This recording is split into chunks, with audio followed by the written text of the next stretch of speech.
Na kwengineko, afisi ya mkaguzi mkuu wa fedha za serikali amebaini hitilafu kadhaa kwenye mpango wa ujenzi wa nyumba za gharama nafuu.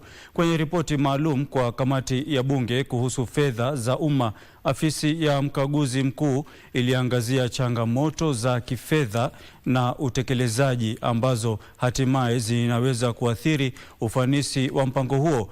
Miongoni mwa masuala yaliyotiliwa shauku ni pamoja na kesi zinazoendelea mahakamani, hali ya ati kuhusu ada za ujenzi wa nyumba za gharama nafuu, pamoja na maswali kuhusu ikiwa Wakenya wana uwezo wa kununua nyumba hizo.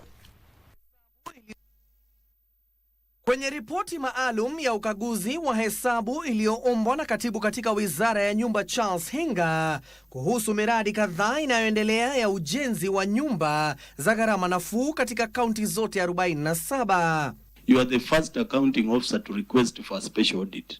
Many accounting officers fear. Ripoti hiyo ya kurasa 200 iliyowasilishwa kwa kamati ya bunge kuhusu akaunti za umma imebainisha changamoto za kisheria, kitaasisi, utendaji na athari za utekelezaji ambazo zinaweza kuathiri ufanisi endelevu wa mpango huo. The special audit also established that no formal cost benefit analysis or project appraisal framework was documented prior to launching of the program. This is a very big program. It is a program that has visible impact. It is definitely not perfect.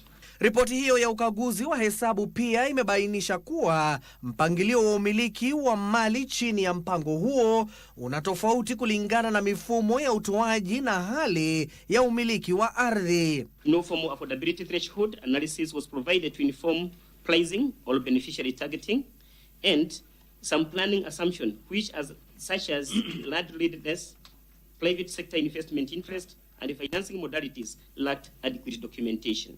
Huku miradi mengine ikiwa na hati kamili za umiliki ardhi, nyumba nyingi zimejengwa kwenye ardhi isiyo na stakabadhi. A number of projects were implemented on community lands or land held under customary arrangement, while some lacked verifiable document at the time of the audit.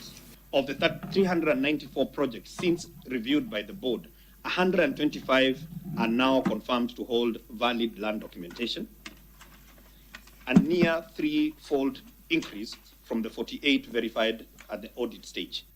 Katibu katika Wizara ya Nyumba Charles Hinga alisema anahitaji muda zaidi kudadisi ripoti hiyo. Abdiaziz Hashim, Darubini.